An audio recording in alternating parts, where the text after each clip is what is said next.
Praise the lord, హల్లెలూయా.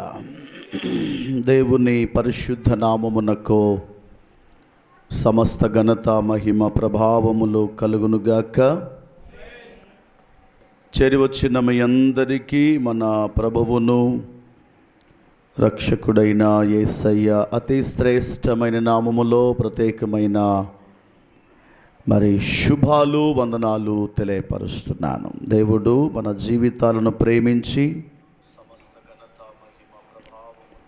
మరొక పునరుద్ధానపు ఆరాధనను ప్రభు మనకిచ్చారు. అందును బట్టి మనం దేవునికి ఎంతైనా రుణస్థులమై ఉన్నాం, వందనస్థులమై ఉన్నాం.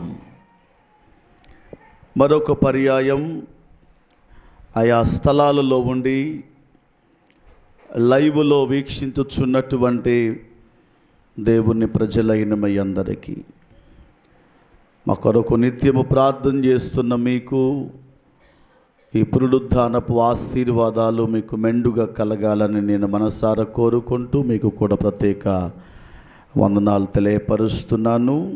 డిసెంబర్ మాసములో ప్రియులారా, మనం 6వ తారీఖు, అది ఇంచుమించు శనివారం అనుకుంటున్నాను. శనివారం సాయంత్రం ఖమ్మం SRN BGNR కాలేజీలో, ఖమ్మం జిల్లా వ్యాప్తముగా ఎన్నడూ లేని విధంగా క్రైస్తవులందరూ కలిసి ఒక మంచి సెమీ క్రిస్మస్ ఏర్పాటు చేశారు. దానికి ముఖ్య ప్రసంగికులుగా హోసన్నా మినిస్ట్రీస్ సీనియర్ దైవజనులు, రాజమండ్రి ప్రాంతము నుండి జాన్ వెస్లీ గారు ఆ సభకు వర్తమానికులుగా వస్తున్నారు. మీరందరూ డిసెంబర్ 6వ తారీఖు గుర్తుపెట్టుకొని పెందులకడ మీరు సిద్ధపడి దైవ సన్నిధిలో పాల్గొని, అలాగుననే జంగారెడ్డిగూడెం నుండి సంగీత విద్వాంసులు క్రైస్తవ ప్రపంచాన్ని చాటి చెప్పుచు అనేకమైన పాటలు క్రైస్తవ లోకానికి అందించిన అభిషక్తులు AR స్టీవెన్సన్ గారు కూడా వస్తున్నారు. అది ఎవరో ఏర్పాటు చేసేది కాదు, క్రిస్టియన్ జాయింట్ యాక్షన్ కమిటీ అనేటటువంటి ఒక ప్రత్యేకమైన ఆ యొక్క నినాదముతో ఫస్ట్ టైం అన్ని సంఘాలు కలిసి రాబోయే కాలములో పరిస్థితులను మనం కూడా ఎదుర్కోవడానికి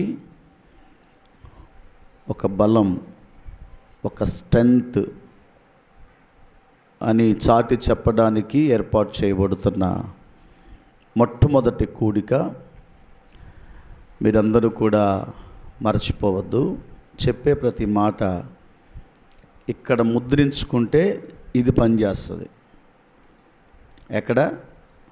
ఇక్కడ హృదయంలో ముద్రించుకుంటే జ్ఞాపకం చేయాల్సిన పని ఉండదు అనేది నాకు అభిప్రాయం. ఇక్కడ ముద్రించుకోకుండా ఉంటే ఎన్ని చెప్పు దానిని మనం చేయలేం. ఎందుకంటే మీరు వినుటకు మట్టుకు వింటున్నారు కానీ దానిని గ్రహించటం లేదు అని దేవుని వాక్యం మనకు తెలియజేస్తూ ఉంది. అలా మీరందరూ ముందుకు సాగాలని ప్రభు పేర మీకు మనవి చేస్తున్నాను. ఈ వైర్లు కూడా పెట్టు, కరెంటు వైర్లు పెట్టు. ఈ సమయంలో ఒక ప్రత్యేకమైన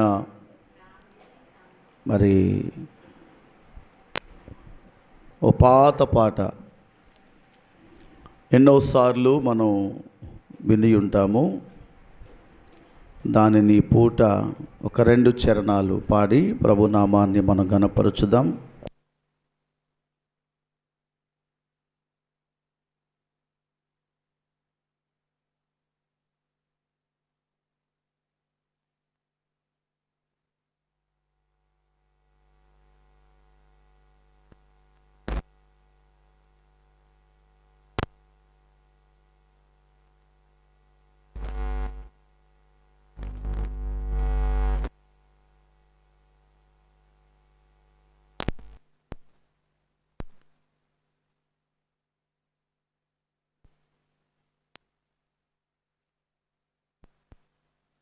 నీ పాదం రొక్కేదాం నిత్యము స్తుతించి అనే గీతాన్ని మనం పాడదాము.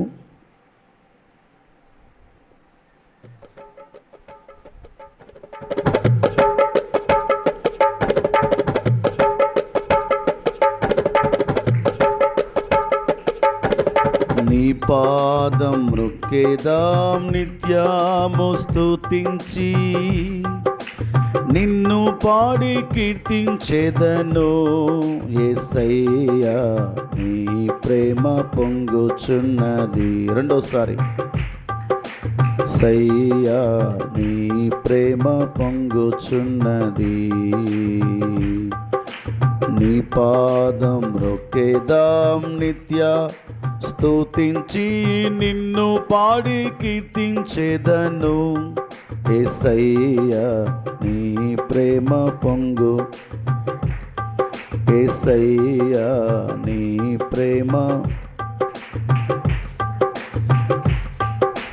నీ పాదం రొక్కేదాం నిత్యము స్తుతించి నిన్ను పాడి కీర్తించెదను. యేసయ్యా నీ ప్రేమ, యేసయ్యా నీ. ఇరుకునందు పిలచితివి, నాకు సహాయము చేసితివి. పిలచితివి, నాకు సహాయము చేసితివి. చెడి ఎక్కడ తిరగకుండా, చెడి ఎక్కడ తిరగకుండా చేరవచ్చి నన్ను ఆదరించితివి. చేరవచ్చి నన్ను ఆదుకొంటివి. నీ పాదం రొక్కేదాం నిత్య స్తుతించి నిన్ను పాడి కీర్తించెదను. యేసయ్యా నీ ప్రేమ పొంగుచున్నది. యేసయ్యా నీ ప్రేమ. పరిశుద్ధమైన కీర్తితోనూ ప్రకాశమ శిఖరముపై, పరిశుద్ధమైన కీర్తితోనూ ప్రకాశమైన శిఖరముపై శీఘ్రముగా చేర్చెదవు. శీఘ్రముగా చేర్చెదవు. సీయోనులో నిన్ను కీర్తించెదను. సీయోనులో నన్ను కీర్తించెదను. నీ పాదం రొక్కేదాం నిత్యము స్తుతించి నిన్ను. యేసయ్యా నీ ప్రేమ పొంగుచున్నది. యేసయ్యా నీ ప్రేమ. నూతన నూనె ప్రభావముతో, నూతన కవిత్వము కృపతోను. నూతన నూనె ప్రభావముతో, నూతన కవిత్వము కృపతోను నింపి నిత్యం నడిపితివి. నింపి నిత్యం నడిపితివి. నూతన శాలెము చేర్చెదవు. నూతన శాలెము చేర్చెదవు. నీ పాదం, నీ పాదం రొక్కేదాం నిత్యము స్తుతించి నిన్ను పాడి కీర్తించెదను. యేసయ్యా నీ ప్రేమ, యేసయ్యా నీ ప్రేమ పొంగుచున్నది. యేసయ్యా నీ ప్రేమ. యేసయ్యా నీ ప్రేమ. స్తోత్రం చెప్పండి ఒకసారి అందరూ. హల్లెలూయా. దేవుని పిల్లలారా, దేవుని సన్నిధిలో ఆయన పాదము మనము మ్రొక్కాలి, నిత్యము స్తుతించాలి, నిత్యము ఆయనను పాడి కీర్తించాలి. ఎందుకంటే ఎక్కడో ఇరుకులో ఉన్న మనలను దేవుడు ప్రేమించి తన అపారమైన కృపను మన ఎడల చూపారు, ఆదుకొన్నాడు, చెడిపోకుండా దేవుడు బ్రతికించాడు. అందుకు మనం ఆయన పాదములు పట్టుకొని దేవుని సన్నిధిలో మనము కృతజ్ఞతాస్తుతులు చెల్లించబద్దులమై ఉన్నాం. బయట కూడా బ్యాండ్ మేళం వాయిస్తున్నారు పిల్లలు. కొంచెం ఆ కర్రలు, ఆ బ్యాట్లు తీసి పక్కన పెట్టండి. దేవునికి స్తోత్రం కలుగును గాక. పరిశుద్ధ గ్రంథములో నుండి మనకందరికీ పరిచయస్థమైనటువంటి లేఖన భాగాన్ని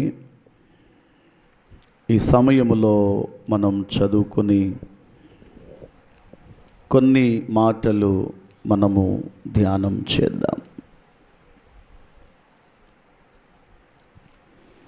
అందరు బాగున్నారా?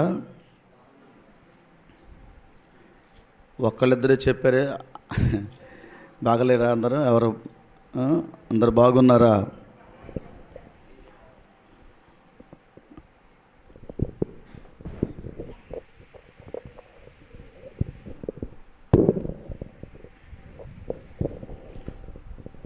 అందరు బాగుండాలని మీ కొరకు నిత్యం మేము ప్రార్థన చేస్తున్నాం. అలాగునప్పుడప్పుడు మా కోసం కూడా మీరు ప్రార్థన చేయండి, మర్చిపోమాకండి. దేవుని సన్నిధిలో ఒక వచ్చిన భాగాన్ని మనం చదువుకుందాం.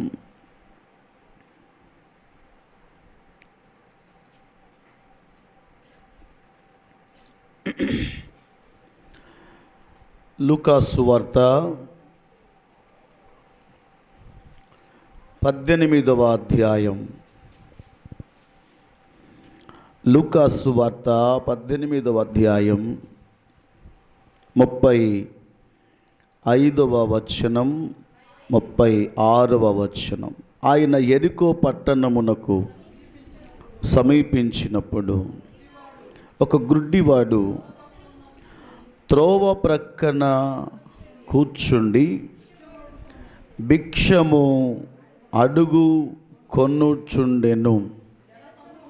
జన సమూహం దాటిపోవచ్చున్నప్పుడు వాడు చప్పుడు విని ఇది ఏమని అడుగగా వారు నజరేయుడైన యేసు ఈ మార్గమున వెళ్ళుచున్నాడని వానితో చెప్పిరి. అప్పుడు వాడు, యేసు, దావీదు కుమారుడా, నన్ను కరుణించుము అని కేకలు వేయగా ఊరకుండుమని ముందర నడుచుచుండు వారు వానిని గద్దించిరి. గాని వాడు మరి ఎక్కువగా, దావీదు కుమారుడా, నన్ను కరుణించుము అని కేకలు వేసెను. ప్రియులారా, ఇక్కడ మనం చదువుకున్న లేఖన భాగములో లూకా సువార్త 18వ అధ్యాయం ఇంచుమించు మనం ఆఖరి వచనములలో ఉన్నాము. కొంచెం నా వైపు చూస్తూ దేవుని మాటలు వింటే యేసుక్రీస్తు ప్రభువుల వారు కూడా ఇక ఆఖరి గడియలు తనకు కూడా ఆఖరి రోజులుగా కనబడుతూ ఉంటాయి. ఇక ఆ తరువాత యెరికోకు వెళ్ళడం, యెరికోలో ఉన్న జక్కయ్యను రక్షించడం, ఆ తరువాత పస్కా విందును ఆచరించడం, దానికంటే ముందు తన శిష్యువులను ఒక స్థలములో సమావేశపరచి వారి పాదములన్నిటినీ నీటితో కడగడం. ఇది ఇలా చేయకపోతే తండ్రి రాజ్యమును మీరు స్వతంత్రించుకొననేరరు అని చెప్పి వారికి మాదిరి ఉంచి, ఆ తరువాత ప్రభువైన యేసయ్య వారిలో నుండి వేరుపరచబడి గెత్సెమనే తోటకు వెళ్ళి ఆ రాత్రంతా ప్రార్థనలో ఉంటూ ఉండగా రోమా సైనికులు ప్రభువైన యేసయ్యను బంధించి తనను పిలాతు యొద్దకు తీసుకొని వెళ్ళుతున్న ఆ సన్నివేశపు అనుభవాలు 1920లో మనం చూస్తూ ఉంటాం. ఇక ఆఖరి సమయం ప్రభువైన యేసయ్యకు తన శరీర జీవితాన్ని ముగించడానికి ఇది ఆఖరి గడియగా మనకు కనబడుతూ ఉంటుంది. ఆ సమయములో దేవుడు యెరికో అనే ప్రాంతానికి వెళ్ళుచూ ఉన్నప్పుడు దానికి దగ్గరగా సమీపించినప్పుడు అని మనం వచనం చూస్తాం.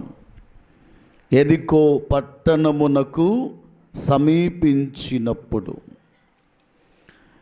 దేవుడు ప్రభువైన యేసయ్య, అమ్మా నా వైపు చూడండి, పిల్లలతో ఆడుకోమాకండి, కొంచెం నా మాటలు కూడా వినండి. కొన్ని మాటలు మీ చెవిని పడితే అవి ప్రయోజనకరంగా ఉంటాయని నా యొక్క ఉద్దేశం. వినండి కొన్ని మాటలు. పాత నిబంధన కాలములో కొన్ని ప్రాంతాలు శాపగ్రస్తమైన ప్రాంతాలుగా అలాగే ఉండిపోయాయి. కొన్ని ప్రదేశాలు దేవుని యొక్క గద్దింపునకు, ఉగ్రతకు లోనైన ప్రాంతాలు కొన్ని కనబడుతూ ఉంటాయి.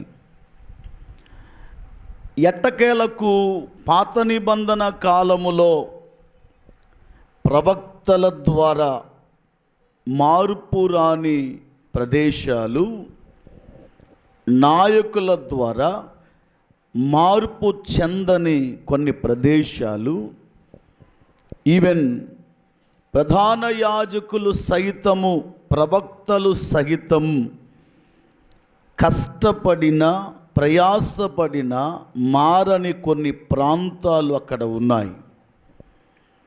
అందుకే యేసుక్రీస్తు ప్రభువుల వారు ఒక మాట అన్నారు, అయ్యో కొరాజీనా, బెత్సైదా, మీ మధ్య చేసిన సూచక క్రియలు, ఆశ్చర్యమైన క్రియలు మీకే చేశాను, నేను మీ మధ్యనే చేశాను, వాటిని మీరు వినియోగించుకుంటారేమో అని నేను చేశాను.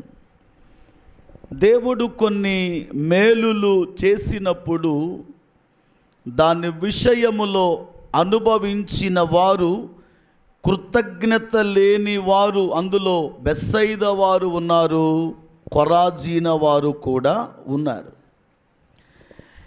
ఇలా చేస్తే అయినా మారతారేమో అనుకున్నారు దేవుడు.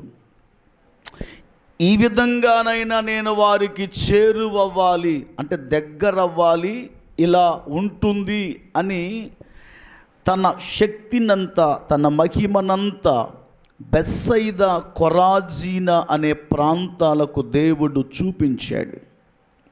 విచిత్రం ఏంటంటే, ఏ దేవుని కృపను వారు పొందుకున్నారో, ఏ దైవత్వం ప్రత్యక్షంగా వారు కనులారా చూచారో, కనువిప్పు లేనటువంటి ప్రజలుగా అండి, సరిచేయబడని ప్రజలుగా, మార్పు లేని ప్రజలుగా, ఒక్కో మాటలో చెప్పాలంటే కృతజ్ఞత లేని ప్రజలుగా ఉన్నప్పుడు ఆ రెండు ప్రాంతాలను గద్దిస్తూ మీ మధ్య చేసిన కార్యాలు, అంటే మీ మధ్య చేయబడిన అద్భుతాలు అవి తూరు సీదోనులో చేస్తే ఎంత బాగుండేదో అన్నాడు. వాస్తవానికి అవి తూరు సీదోనులకు చేయవలసిన కార్యాలు. ప్రభు ఏమన్నారు అంటే, తూరును కాదని, ఏమండి, సీదోనును కాదని, వేరే ప్రాంతాలకు కాదని, తన మహిమనంతా ప్రత్యక్షతగా బెత్సయిదా, కొరాజీన ప్రాంతాలకు చూపించినప్పుడు వారు మార్పు చెందలేదు అని దేవుడే మాట్లాడుకుంటూ వచ్చాడు. తన బాధనంతా వ్యక్తపరిచాడు. ఎక్కడ? మత్తయి సువార్తలో ఆ మాటలు మనకు కనబడుతూ ఉంటాయి. పరిశుద్ధ గ్రంథములోనికి రండి నా ప్రియమైన దేవుని సంఘమా, దేవుని ప్రజలారా.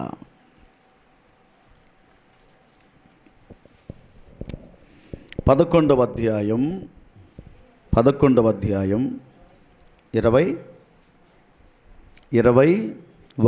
చదువునన్నా. అయ్యో కొరాజీనా, అయ్యో బెత్సయిదా, మీ మధ్యను చేయబడిన అద్భుతములో, 20వ వచనములో, పిమ్మట ఏ పట్టణములలో ఆయన విస్తారమైన అద్భుతములు చేసెనో ఆ పట్టణముల వారు మారు మనస్సు పొందకపోవుట వలన ఆయన వారిని నిట్లు ఏం చేశారు? గద్దింపసాగాడు. దేవుడు ఏం చేశారు? అందరూ మీరు విన్నారు, వింటే చెప్పాలి. ఏం చేశారు? అద్భుతములు చేశాడు.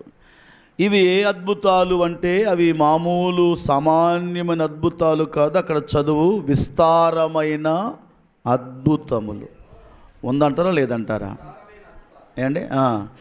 ఎందుకు చేశారు దేవుడు అంటే, ఆ విస్తారమైన అద్భుతముల ద్వారానైనా వారు దేవునికి దగ్గరవుతారేమో అని దేవుడు చేశారు. ఆయన ఓరకని అద్భుతాలు చేయలేదండి. నీవేదో నీకున్న తెలివితేటలను బట్టో దేవుడు అద్భుతాలు చేయలేదు. లేకపోతే నేనేదో గొప్ప అని అనిపించుకోవడానికి అని అద్భుతాలు చేయలేదు. అద్భుతం చేశాడు అంటే దాని వెనుక నీ నుండి దేవుడు ఒకటి ఆశిస్తున్నాడు. మీ నుండి దేవుడు ఒకటి ఆశిస్తున్నారు. ఏం ఆశిస్తున్నారు అని అంటే, ఇకనైనా నీవు సరి అయిన మార్గములో నడుస్తావేమోనని, దైవ చిత్తమునకు అనుకూలముగా ప్రవర్తించాలని, దైవ చిత్తములో ఉన్న మేలులు ఇంకొన్ని నీవు పొందుకోవాలని.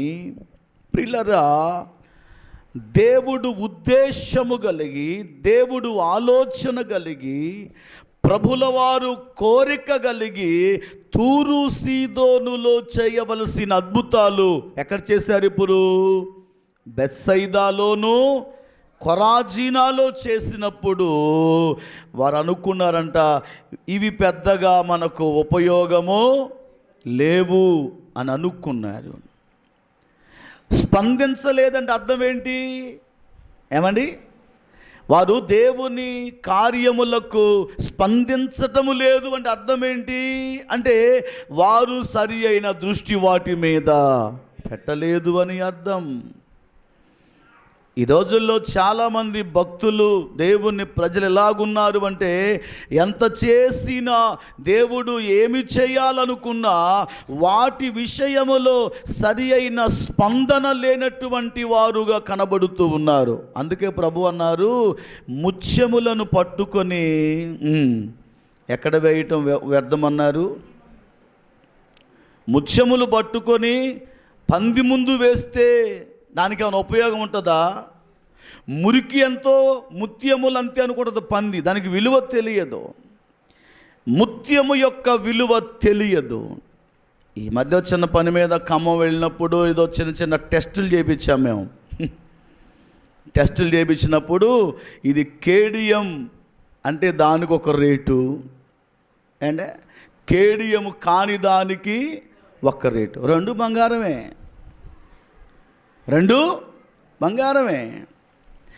ఆ కాటా వేసే క్రమములో, విలువ వేసే క్రమములో దాని విలువ దాని మీద ఉన్న స్టాంపుని బట్టి ఉంటుంది. ముత్యం విలువ వానికేం తెలుసు, పందికేం తెలుసు? గాంధీ చౌక్ పోతే తెలుస్తుంది ముత్యం యొక్క విలువేంటో. గాంధీ చౌక్లోకి వెళితే అక్కడ వాళ్ళు నిన్ను ఎట్లా కూర్చోబెట్టి కాఫీ ఇచ్చి ఫ్యాన్ వేసి ఏసీ వేసి కూర్చోండి సార్ అని గౌరవిస్తారు. పంది ముందు వేస్తే ఏముంటుంది? రైల్వే స్టేషన్ దగ్గర కొన్ని పందులు ఉంటాయి, దాని ముందు ముత్యం వేసినా ఏమండి బురదతో సమానం, విలువ ఉండదు. అంటే ఈ రోజుల్లో అటువంటి అవగాహన కలిగిన వారి ముందు ఎటువంటి వాక్యాలు చెప్పినా వాటిని గ్రహించరు, ఎటువంటి అద్భుతాలు చేసినా వాటి మీద దృష్టి ఉండదు, తగిన గుర్తింపు ఉండదు. కృతజ్ఞత లేనటువంటి వారిలో కొరాజీనా వారు ఉన్నారు, ఏమండి బెత్సైదా వారు ఉన్నారు, సేమ్ టైం యెరికో వారు కూడా ఉన్నారు. దేవుడు యెహోషువ గారి కాలములో యెరికో పట్టణమును దేవుడు సమూల నిర్మూలము చేశాడు. అక్కడ కనీసము గడ్డి పరక కూడా మొలవద్దు అని దేవుడు ఆజ్ఞాపించాడు. నేను లేఖనములలోనికి వెళ్ళటము లేదు. దేవుడు తూరు సీదోను ప్రాంతములను దర్శించడానికి దానికి గల కారణం ఏంటంటే, ఒకప్పుడు తూరు సీదోను ప్రాంతాలన్నీ కూడా దైవత్వానికి వ్యతిరేకంగా నడిచినటువంటివి కనబడుతూ ఉన్నాయి. కాలక్రమేణా దేవుని దర్శనం, దేవుని ప్రణాళిక తూరు సీదోనుల మీద ఉండుట వలన వాటి మధ్య ఏదో చేయాలనుకున్నాడు దేవుడు. ఏదో చేయాలనుకొని ప్రజలను ప్రభావితము చేయాలని, అక్కడ ఉన్న ప్రజలను తన వైపునకు త్రిప్పుకోవాలని బెత్సైదా వారిని గద్దిస్తూ ఆ ప్రాంతపు ప్రజలను జస్ట్ అలా గుర్తు చేసుకుంటూ వచ్చాడు. అదే ప్రాంతము నుండి ఒక వ్యక్తి ప్రభు దగ్గరకు వచ్చినట్లు, అదే ప్రాంతము నుండి ఒక వ్యక్తి ప్రభు యొక్క సహాయం పొందుకోవడానికి వచ్చినప్పుడు దేవుడు బెత్సైదా కొరాజీనాలో చేసిన అద్భుతముల కంటే తూరు సీదోను ప్రాంతము నుండి వచ్చిన వ్యక్తి జీవితములో ఒకటేసారి తన ప్రేమనంతా వెళ్ళబుచ్చాడు. దేవునికి స్తోత్రం కలుగును గాక. దేవుడు ప్రేమ కలిగిన వాడు. యెరికో ప్రాంతాన్ని దర్శించడానికి గల కారణము కూడా లేకపోలేదు. చాలాసార్లు చెప్పాను ఈ విషయాన్ని. ఆయన ఉద్దేశం ఏమిటంటే, నశించిపోయిన దానిని వెతికి రక్షించటము ఆయన ఉద్దేశం.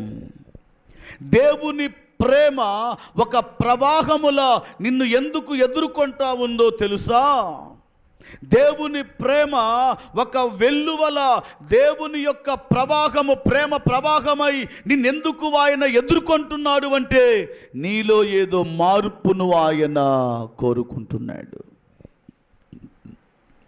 జక్క ఇంటికి వెళ్ళాలంటే ముందు ఒక అద్భుతం జరిగించాలి. కొంచెం హుషారుగా ఉండండి నాన్న, కొంచెం మంచిగా సంతోషంగా ఉండండి రా. దేవునికి స్తోత్రం కలుగును గాక. హల్లెలూయా. స్తోత్రం చెప్పండి అందరూ. హల్లెలూయా. ఒంగోలుకి వెళ్ళే ఈ మధ్య ఒకసారి అన్ని ట్రాలిపోయి కనపడుతున్నాయి, పొగాకు కాడలు. అట్టున్నారు మీరు అందరూ, ఎందుకు అర్థం కావట్లే. ఒంగోలుకి వెళ్ళండి, ఒంగోలు, అద్దంకి, బాపట్ల పోతే అన్ని పొగాకు ఫ్యాక్టరీలు ఉంటాయి అక్కడ అన్నీ. అవి పగల మంచినట్టు కనపడుతుంటాయి, కోయంగానే మనం కొంచెం హుషారుగా దేవుని మందిరంలో ఉన్నాం. దేవునికి స్తోత్రం చెప్పండి గట్టిగా. హల్లెలూయా. స్తోత్రం చెప్పండి గట్టిగా, కొంచెం గట్టిగా స్తోత్రం చెప్పండి, స్వరమెత్తి చెప్పండి, సంతోషంగా చెప్పండి, కోపం కూడా చెప్పండి. ఎట్లుంటుందో చూద్దాం. స్తోత్రం కోపం కూడా చెబుతారా? జస్ట్ మిమ్మల్ని అందరినీ కొంచెం ముందుకు నడిపించాలనేది నా ఉద్దేశం. నశించిన దానిని చెప్పండి, తప్పేం లేదు. నశించిన దానిని రక్షించటం కాదు, వెతకి రక్షించటం ఆయన ఉద్దేశం. యెరికోలో ఉన్న ప్రజలు ఏమండి, దేవుని మహిమను కన్నులారా చూడాలి అంటే దానికంటే ముందు ఒక అద్భుతము జరగాలి. ఆ గ్రామములోనికి ప్రవేశించాలి. ఆ గ్రామములోనికి దేవుని యొక్క మహిమ ప్రవేశము జరగాలంటే ఒక అద్భుతం జరగాలి. మోషే గారు కూడా నేను వెళ్ళనయ్యా, నేను వెళ్ళను, ఒక అద్భుతం చేస్తే తప్ప నేను ఐగుప్తు దేశానికి వెళ్ళను అన్నాడు. నీ చేతిలో ఏముంది అన్నాడు. నా చేతిలో కర్ర ఉంది అన్నారు. మోషే గారి చేతిలో ఏముంది? నీ చేతిలో ఏముంది? నీ చేతిలో నా చేతిలో బైబిల్ ఉంది అయ్యగారు, దానికి జిప్పు ఉందా? జిప్పు ఉండదు. ఈ మధ్య అక్కడ ఓ మీటింగ్కి వెళ్తే పాస్టర్ గారు బైబిల్ అంతా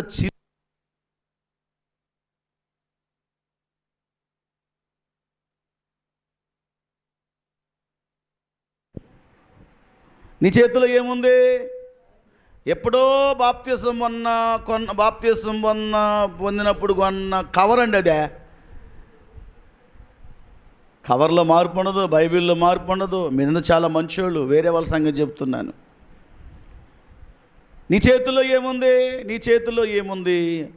మన చేతిలో ఉన్న ఆయుధము ద్వారా తన మహిమను మనకు చూపిస్తాడు ఆయన. దేవునికి స్తోత్రం కలుగునుగాక. ఏంది నీ చేతిలో ఏముంది? కర్ర ఉంది అన్నాడు. కింద వెయ్యి అన్నాడు.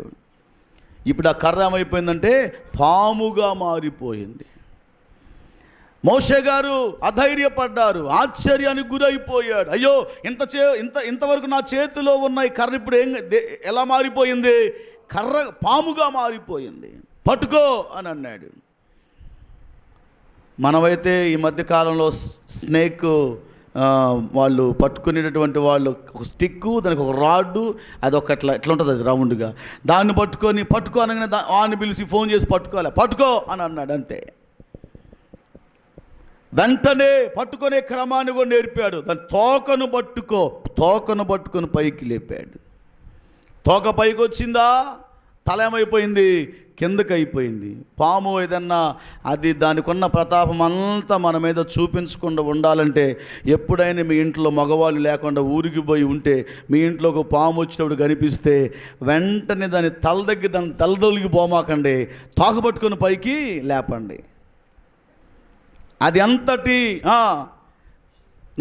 చెప్పండి, కండలు తిరిగిన పాము అయినా అది వెంటనే ఏమైపోద్దంటే అలా ఆగిపోద్ది. అంతే, పట్టుకో అన్నాడు.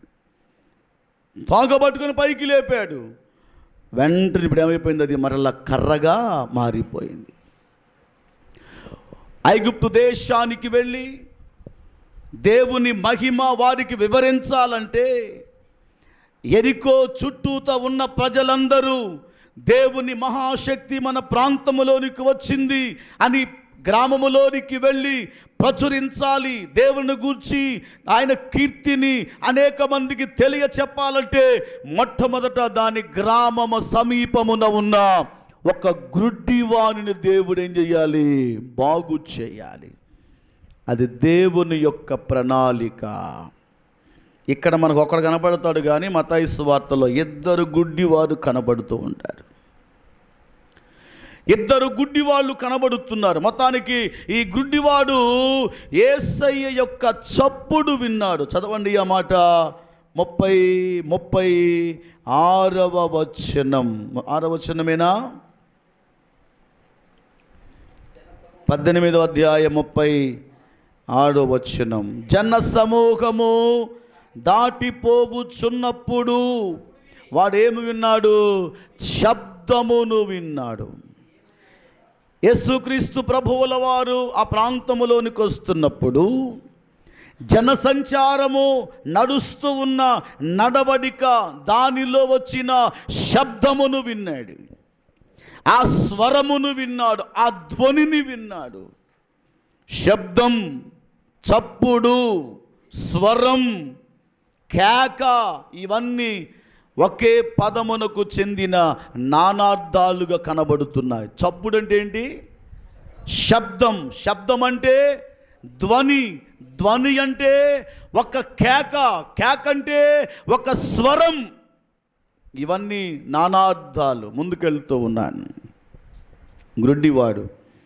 గ్రుడ్డివాడు అనగా ఏమీ కనిపించనటువంటి వాడు. వానికి ఇంకేమీ కనిపించదు. నా వైపు చూడండి. వానికి ప్రపంచం ఉన్నది అంటే, గ్రుడ్డివానికి ప్రపంచం చెప్పండి,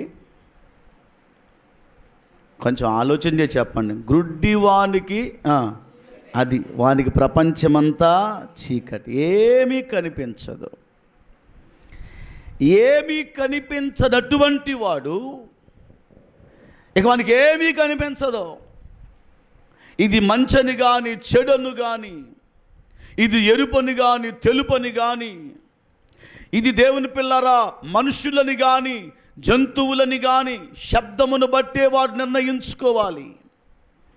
ఈ వాక్య సందేశం యొక్క ముఖ్య ఉద్దేశం ఏమిటంటే, ఒకప్పుడు దేవుని పిల్లరా మనము కూడా చీకటిలోనే ఉన్నాం, మనము కూడా అంధకారములోనే ఉన్నాం. దావీదు గారు అంటారు 23వ కీర్తన, గాఢాంధకారపు చీకటిలో లోయలో నేను సంచరించినను ఏ అపాయమునకు నేను భయపడను అంటాడు. ఏ చీకటంట? గాఢాంధకారపు చీకటిలో నేను సంచరించినను ఏ అపాయమునకు నేను భయపడను. చీకటి అనే పదానికి కొన్ని వచన భాగాలు నేను మీకు జ్ఞాపకం చేయాలనుకుంటున్నాను. యెషయా ప్రవచన గ్రంథం 51వ అధ్యాయం 23వ వచనం. యెషయా ప్రవచన గ్రంథం 51:23.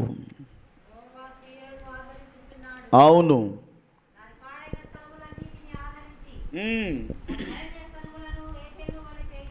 అవును. 23వ వచనం 51వ అధ్యాయము 23వ వచనం. అది మనకు కావలసింది. నిన్ను బాధపరచు వారి చేతిలో దానిని పెట్టెను, మేము దాటిపోవునట్లు క్రిందకి వంగి సాగిలపడుము అని వారు నీతో చెప్పగా, నీవు నీ వీపును దాటు వారికి ఏం చేసావు? దారినిగా చేసి నేలకు దానిని వంచితి. దారి చేశాడు. ఈ దారి ఏమై ఉంది అంటే, నేను లోకమునకు వెలుగై ఉన్నాను. ఆ దారి వెలుగుగా దేవుడు చేశాడు. వెళ్ళడానికి, దాటిపోవడానికి అవకాశము లేనటువంటి ఆ సమయములో ప్రభువైన యేసయ్యను గురించిన ఈ వర్తమానం దేవుడే దాటిపోవడానికి, చీకటిలో నుండి ఆశ్చర్యకరమైన వెలుగులోనికి వెళ్ళడానికి మార్గము లేని ఆ సమయములో దేవుడు చేసిన పని, తన వీపును వంచి దాటు వారికి ఏం చేశాడు? దారిగా చేశాడు. అందుకే తన వీపంది ఇప్పుడు ఏమైపోయిందంటే నాగటి చాళ్ళవలే దున్నబడింది.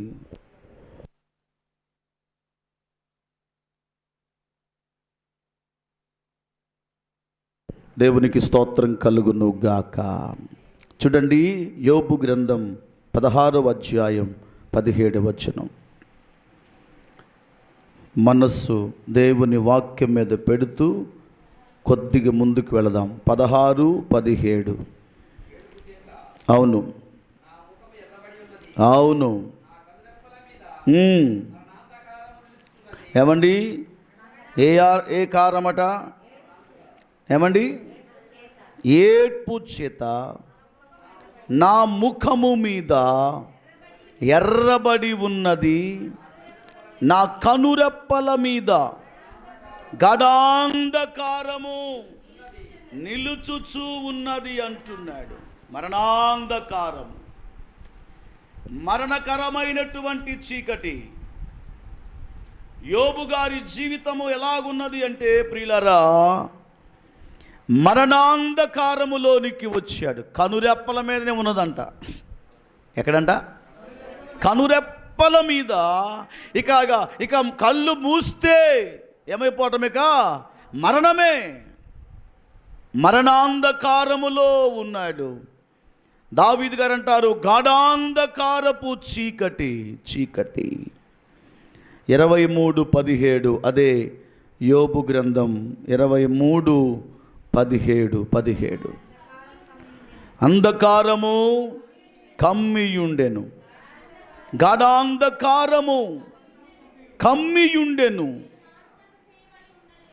నేను నాశనము చేయబడి ఉండలేదు. 23:17లో మనం చదివితే 16 కూడా చదువునానా. దేవుడు నా హృదయమును కృంగజేసెను, సర్వశక్తుడే నన్ను కలవరపరిచాడు. గాఢాంధకారము కమ్మియుండినను, గాఢాంధకారము నన్ను కమ్మియుండినను, నేను నాశనము చేయబడి ఉండలేదు. గుడ్డివాడు త్రోవ ప్రక్కన కూర్చున్నప్పుడు శిష్యులు అడిగారు. ఏమని అడిగారంటే, వీడు గుడ్డివాడికి ఎందుకు పుట్టాడయ్యా? ఎందుకు పుట్టాడు? వీని తల్లిదండ్రులు ఏమైనా పాపము చేశారా? కొన్నిసార్లు మనంగా ప్రశ్నించుకోవలసిన ప్రశ్నలాగా ఉంటాయి. నాకే ఎందుకు ఈ శోధన వస్తుంది? నీవుగా ప్రశ్నించుకునే కొన్ని ప్రశ్నలు వస్తూ ఉంటాయి. నీకెందుకు అలా జరిగింది అని నిన్ను ప్రశ్నించేవారు కొంతమంది ఉంటారు. బంధువులు ప్రశ్నిస్తారు, నీ మనస్సాక్షి ప్రశ్నిస్తూ ఉంటుంది. ఎటువంటిది తనను పట్టుకొని వెంటాడుతూ ఉన్నా, తనను ముంచివేస్తూ ఉన్నా, యోబు గారు అంటున్నారు, ఆయనే నన్ను కలవరపరిచాడు, ఆయన అనుమతిచ్చాడు. ఈ అనుమతించే క్రమములో నా వైపు చూడండి, అంధకారము కమ్మి ఉన్నా, ఏమండి, అది గాఢాంధకారమైన, నేను నాశనము చేయబడలేదు. నేను ఏమాత్రము కూడా నశించడానికి దేవుడు అనుమతించలేదు, నలపడానికి అనుమతించాడు. గాఢాంధకారము కమ్మడానికి అనుమతించాడు. శరీరమంతా రోగముతో నిండిపోవడానికి దేవుడు అనుమతించాడు, కానీ నన్ను నశింప చేయడానికి అనుమతించలేదు. చీకటిలో కూర్చున్నాడు, చీకటియే ప్రపంచముగా ఉన్నాడు, రోత బ్రతుకు మధ్య జీవిస్తూ ఉన్నాడు, కదలలేనటువంటి వాడుగా ఉన్నాడు, అనామకుడుగా ఉన్నాడు, ఆదరింపబడినటువంటి వాడుగా ఉన్నాడు, ఎవరి సహాయము లేనివాడుగా ఉన్నాడు, ఏ విధమైనటువంటి దిశ నిర్దేశము లేనటువంటి వాడుగా ఉన్నాడు, అగమ్య ఇదిగో ప్రియుల గోచరమైన స్థితిలో ఉన్నాడు. ఇటువంటి దీన స్థితిలో ఉన్న ఒక వ్యక్తి, అతనికి కలిగిన ఆలోచన యేసయ్య శబ్దమును విన్నాడు. దేవునికి స్తోత్రం కలుగునుగాక. ఈరోజు మన శబ్దం, ఎవరి శబ్దమును మనం వింటున్నాం? ఏ స్వరమును మనం వింటున్నాం? అరణ్యములో ఒక కేక వినబడుతూ ఉంది. ఎవరిది కేక? ప్రభు అంటున్నారు. ప్రభును గురించి యెషయా ప్రవక్త అంటున్నారు, అదిగో అరణ్యములో ఒక స్వరం వినబడుతూ ఉంది. ఈ స్వరము ఎవరయ్యా అంటే బాప్తిస్మము ఇచ్చే యోహాను అంటారు, ఆయన చెప్పుల వారు విప్పుటకు నేను యోగ్యుడను కాను. వచ్చేటటువంటి వారు ఎవరంటే, ఆయన నాకంటే గొప్పవాడు, ఆయన పరిశుద్ధుడు, ఆయన కలవరపరుస్తూ ఉంటాడేమో, కానీ అదే సమయములో కరుణ వాత్సల్యత కూడా చూపించువాడుగా ఉన్నాడు. ఇది జరగదేమో అన్నట్టుగా వాతావరణాన్ని సృష్టించగలిగిన ఆ సమయములో మరలా నేను దీన్ని తప్పించగలను అనే వాతావరణాన్ని కూడా ఏర్పాటు చేసేవాడు మన దేవుడు. యెరికో పట్టణం నాశనముకు శాపమునకు గురైనటువంటి ఆ స్థలములో కూర్చొని ఉన్నటువంటి ఒక వ్యక్తిని దేవుడు దర్శించాలనుకున్నాడు. నా వైపు చూడండి, జనసమూహము దాటి వెళ్ళిపోయింది అని మనం చూస్తున్నాం. చదవండి ఆ మాట. అమ్మా, అవును, దాటిపోవు నప్పుడు,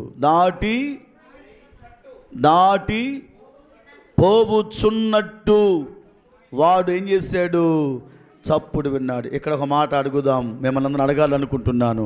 అంటే ఇప్పుడు యేసయ్య కూడా దాటిపోయాడా లేడా? వాడిని దాటిపోయాడు. అంటే యేసయ్య ముందున్న వెనకున్నాడా?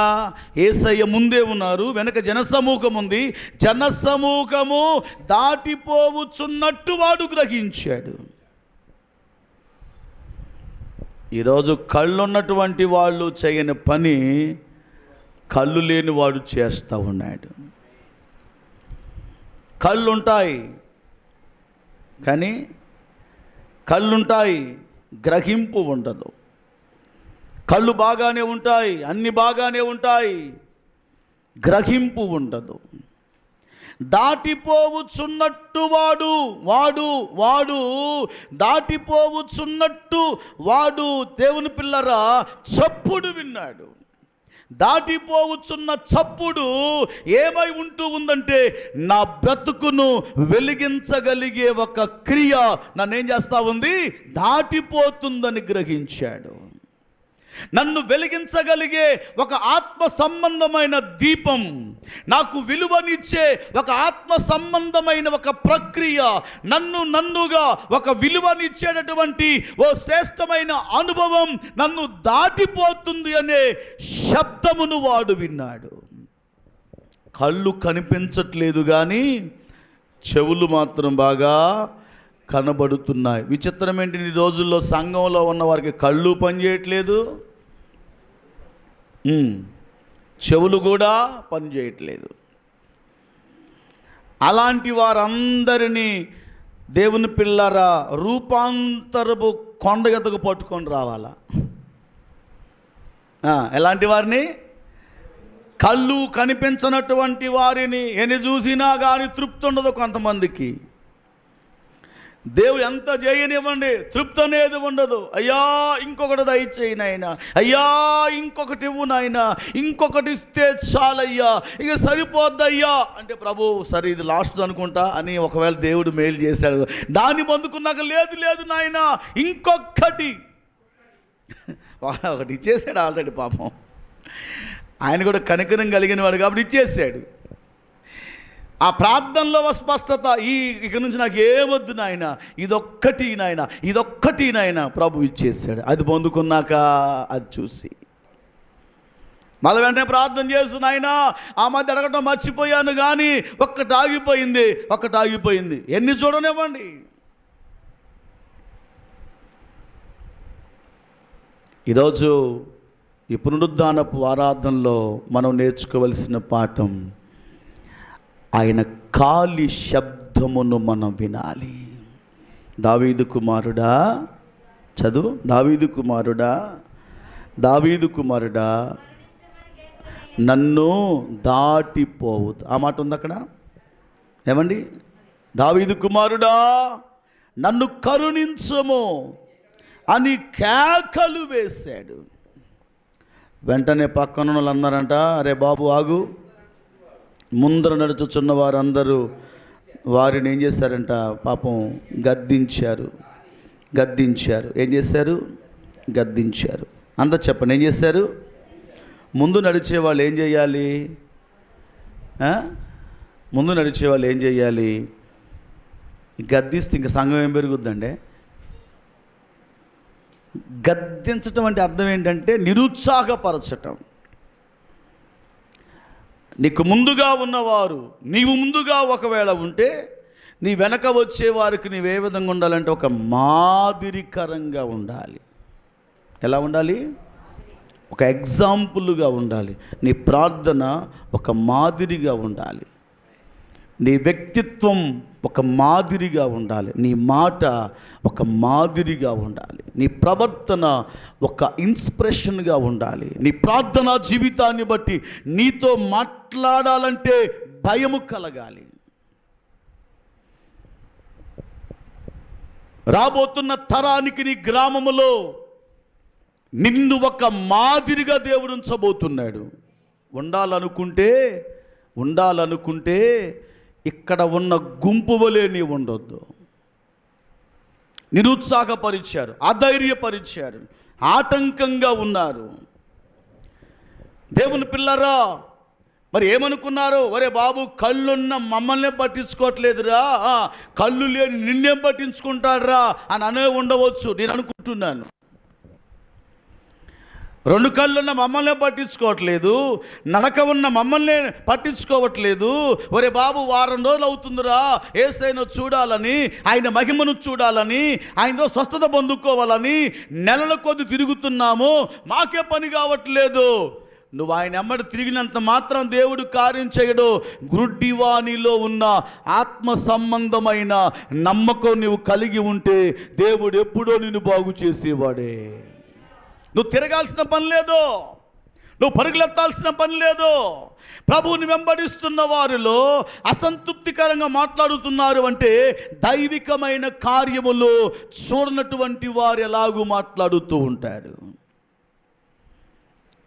గతంలో చాలాసార్లు చెప్పాను నేను, మోషే గారు 12 మందిని కనాను దేశానికి పంపిస్తే అందులో యెహోషువ, కాలేబులు మాత్రమే మంచి సమాచారాన్ని తెచ్చారు. ఎంతమంది చెప్పండి, గట్టిగా చెప్పండి అందరూ. వెళ్ళిన ఎంతమంది? 12 మంది వెళ్ళారు. 12 మందిలో 10 మంది ఎలాగున్నారు? 10 మంది ఎలాగున్నారు? నెగిటివ్నే ఉన్నారు. అమ్మో, వాళ్ళు మామూలు కాదు పాస్టర్ గారు, వాళ్ళ ఉన్నత దేహస్తులు, వాళ్ళ అరటి గెల, ద్రాక్ష గెల 2 మోసుకొని వచ్చారు. ఎంతంట? ఎందుకు మన దగ్గర పిల్లగాళ్ళని అరటిగెలు తెమ్మంటే 4 పట్టుకొని వస్తారు, అరటిగెల్లో తీసుకొని రారు. ద్రాక్ష గెలు తీసుకొని రమ్మంటే మన దగ్గర ఉన్న ద్రాక్ష గెల ఎంత ఉంటుంది? తోహం వేస్తే 1/2 కేజీ అయింది. మళ్ళీ వాళ్ళిద్దరు మోసుకొని వచ్చారంట దండం పెట్టుకొని. ఎంత బలమైందో ద్రాక్ష గెల. దాన్ని మోసుకొని వస్తూ ఉంటే వీళ్ళు చూసి అనుకున్నారు, ఓరి నాయన వాళ్ళు మనకంటే బలవంతులు. అంటే ఈ 12 మందిలో 10 మంది ఎలాగున్నారు అంటే, నా వైపు చూడండి, నిరుత్సాహపరిచే మనస్తత్వం కలిగిన వారుగా కనబడుతున్నారు. వెంటనే యెహోషువ, కాలేబులిద్దరూ బట్టలు చింపుకొని దేవుని పిల్లరా రోదన చేస్తూ, లేదు లేదు లేదు, ఈ 10 మంది ఇచ్చిన సమాచారము కంటే వారిని ఎదిరించగలిగిన సామర్థ్యత దేవుడు మనకివ్వబోతున్నాడు. యెహోషువ, కాలేబులిద్దరు నిలబడ్డారు. 10 మంది తెచ్చిన సమాచారాన్ని ఒకవేళ వింటే గనుక వారు కనాను దేశానికి చేరుకునేవారు కాదేమో. నా వైపు చూడండి, ఆ ఇద్దరు ఇచ్చారు సమాచారం. మంచి సమాచారమట. ఎముకలకు పుష్టి కలుగుతుంది అని వ్రాయబడింది. దేహమునకు పుష్టి కలుగుతుంది. సామెతల గ్రంథములో ఆ మాట ఉంటుంది. అందరూ ఆడికి వెళ్ళిపోయారు ఆ సామెతల గ్రంథం దగ్గరికి. వచ్చేవారం పోదాం, కాసేపు ఆగండి,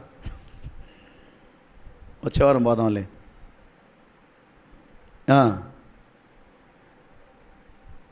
వీళ్ళేం చెప్పారు, వాళ్ళు ఏం చెప్పారు? వాళ్ళు ఏమన్నారు? వాళ్ళని మనం జయించలేం.